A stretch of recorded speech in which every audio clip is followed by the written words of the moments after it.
Околу 600 до 700 тони текстилен отпад само од штипските конфекции годишно завршува на депонијата Трештена скала во Штип.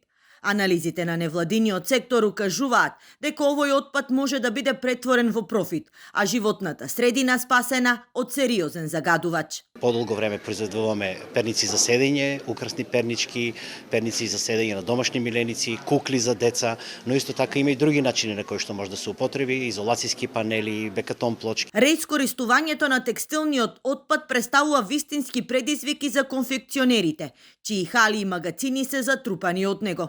Нашата законска регулатива не се совпаѓа со европската, па поради тоа бизнис идејата на штипскиот конфекционер Кирил Нашков и неговите партнери од Хрватска, текстилниот отпад да го искористат за автомобилската индустрија, не се реализирала.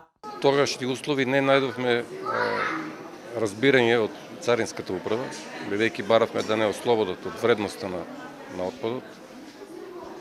Тогаш рекоа дека не може да се смени таа регулатива. Со новиот закон за употреба на текстилен отпад, масла и гуми, кој треба да стапи на сила од 1 јануари наредната година, ќе се овозможи реискористување на текстилниот отпад, а е предвидено и поставување на контејнери за негово складирање. Во светски рамки модната индустрија се смета за најголем загадувач. Памукот се разградува за околу 3 месеци, додека на синтетичките ткаини им се потребни и стотици години.